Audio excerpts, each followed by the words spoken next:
into it with questions. Go ahead. Who's asked questions? Go ahead, Mike.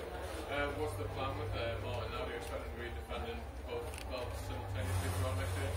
Yeah, for sure. I mean, that was a very, very big punch. I mean, Edward was clearly winning the fight. He was definitely the more diverse striker, but Martin really, timed that big overhand right. So he is a star in his own right. I hope to do an event either in Australia or Vietnam, celebrating Martin's achievements. But at the same time, guys, I don't want you to count Edward out.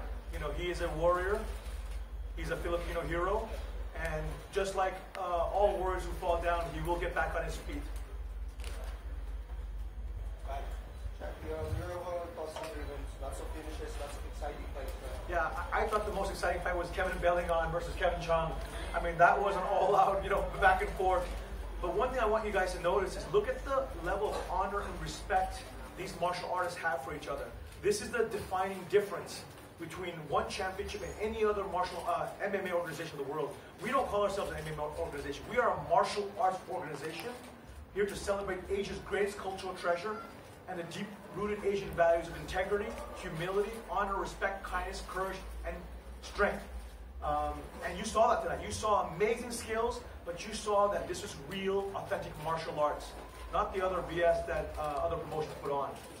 Chatri, what do you have to say to all the Australian fans watching tonight? Australia, you have a hero, and we're coming for you. So now that Martin has 2 belts, what you look to defend? I think the featherweight division is very stacked, and I think he's going to probably defend his featherweight title first. But I'll sit down with Martin after this and discuss with him and his coaches. But let him celebrate his win. He just won, right? So let us also. But you also saw how much love and respect there is between Martin and Edward.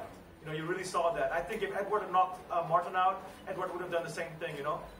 This is martial arts. Boss, you mentioned yesterday to me about maybe going at a 1-3-5 and things like that. Could he go for a third belt? That's actually quite interesting. I don't know. Let's talk to Martin. I mean, I'm open to it. Martin has that big overhand right that he hits with precision. So when you have KO power with precision, it's dynamite. So yeah, it's very possible. Hey, good evening. You said that for you the most exciting fight is Kevin Belingon versus Kevin Chung. With this fourth straight win, does this mean that Belingon gets another shot at? Yes, most definitely. I spoke to Kevin afterward. I said he's very close, or he either is going to get a title shot. I need to sit down with him, Mark Sangiao. I also got to sit down with Matt Hume, the German investor. But I thought he deserved a title shot. I mean, Belingon is back. Belingon is back. I mean, there was a while, I don't know if you guys remember, like a couple years ago, he was a little bit too conservative. He was too cautious. He wasn't Kevin Belingon, right? But now the real Kevin Belingon, the explosive striker, the guy who has a killer instinct, he's back.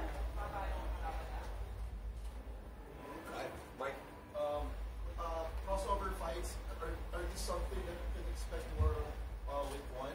Of course, man. I said, UFC came here last year saying they were the best. I said, okay, then prove it. Let's do world champion versus world champion. I'm open to it, Let's do martial arts versus MMA.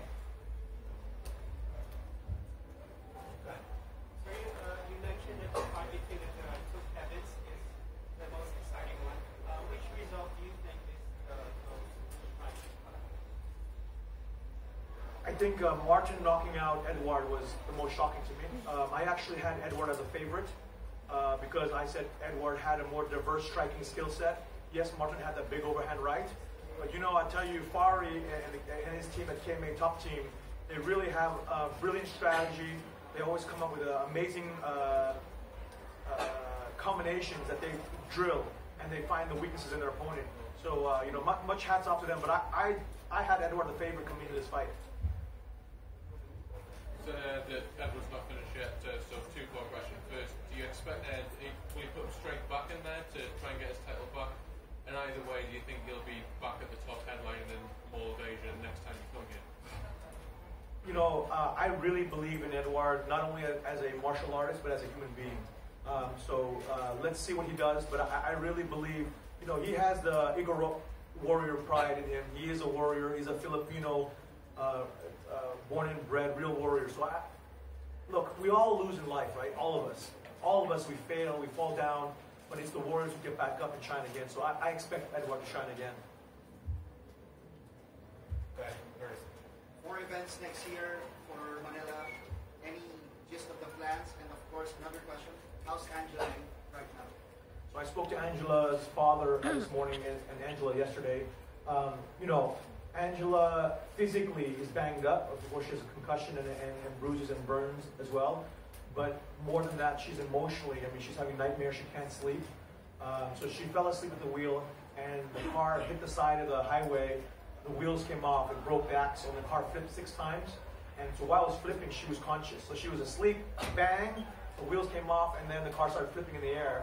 And then she was, you know, bang, bang, bang, bang. And then the car came to rest on incoming traffic on the highway.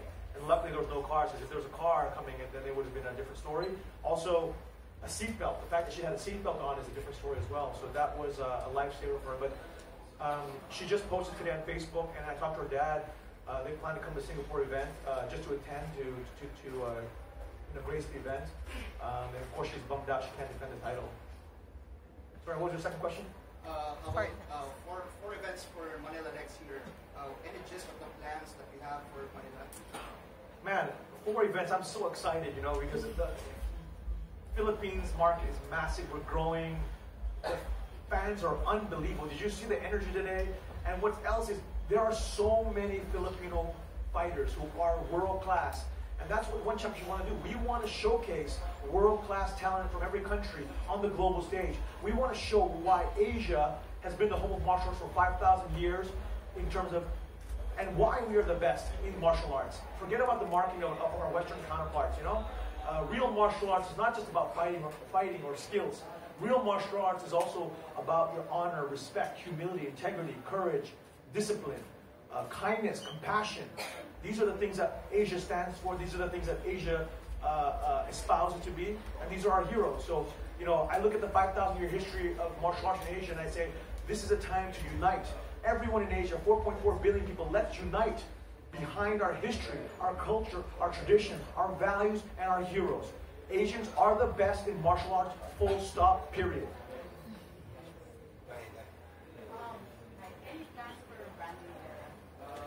You know, I was just talking to Brandon. I said, Brandon, man, we're trying to get him to fight as often as possible. But you know what? The Filipino fans just love him. They're offering him movie deals, and he's so busy. And I'm like, dude, come on. But he's promised me next year he's going to fight 2 to 3 times. We can expect to see Brandon. I mean, Brandon, the good thing about him is he is training every day. He is a martial artist. And he's an unbelievable martial artist. So he's always fight ready, so to speak. So as long as nobody offers him more movies, then, you know, he'll be back in the cage. Guys, any more questions? Are we expecting a rematch between Edward and Martin within next year? You know, I think Edward has to go back to the drawing board, right? He has to have a few wins under his belt to even consider that because of the way that the fight ended. If it was a, you know, 5-round war with a decision, then you could say there's a rematch deserved. But in this case, it was a clear win. So I think Edward, let him rest, let him recuperate. But I would not count him out. You know, he has everything. He has the skills. He has a character. He has a courage. He has a warrior spirit. He'll be back. Do you believe that was your best show ever? And if so, how do you improve on it? You know, I always say the best is in the future, man. If you look at our TV ratings, our social media statistics, if you look at our, you know, broadcast hours, if you look at the fan base that's growing, you know, we're growing exponentially. One Championship is literally the fastest growing sports media property in the world for any sport. Any sport. In fact, I don't know if you guys saw, if you guys follow me on my social media, I posted metrics of One Championship versus F1. F1 was started in 1950. We started in 2011. And we're already neck and neck with F1. And I'm telling you, this is only the beginning. This is the rise of the Asian century. This is the rise of Asian martial arts. We are going to reclaim what is rightfully ours, what is our history, what is our culture, what is our tradition. So this is the very beginning of One Championship. I know Martin just won, but during previous interviews he said that there is a possibility that he might vacate the lightweight title. If that happens, who are the logical choices? You know, I haven't thought about that. Matt Hume is the one who does all the matchmaking, all the competition and the fight training. Of course, the fighter recruitment. Of course, he informs me, but he drives all the decisions. So he'll let me know, what he wants to do. Do you think it's possible that in the future, in the next few years, it'll be 50-50 for women fighters and male fighters? Because like tonight, there's only one fight that had females on it. The last time there were 2 fights that had females. Do you think there'll ever come a time that it'll be 50-50? That would be my dream. I would love that, right? But it all depends on the female talent. It's also very hard to find world-class female martial arts just because it's not as popular with females, right? In terms of a career choice. But more power to females. Anyone who knows me, I'm all about equality of gender. I'm all about equality of any injustices in the world, whether it's income inequality, poverty, things like that. I want to help fix with one championship. So I do believe that if you are a Filipina warrior, I want to hear from you, and let's get it together. Next question. Go ahead, Ernest. Gina Young overpowered her opponent today, and she defeated Mei Yamaguchi, which was going to be Angela Lee's opponent. Would she have her title shot this time? So you're a smarter man than me. That's literally what Matt Hume said to me, and I said, let's do it. So I think Gina offered to fight May on 2 weeks' notice. Let's see if Gina accepts. But that is a massive fight for Gina, right? If Gina wins, let's see if May accepts. That's a massive, massive fight, because if Gina wins, then we're talking a title shot against Angela Lee. Thank you, guys. Thank you. Thank you so much, Philippines. We love you. Thank you.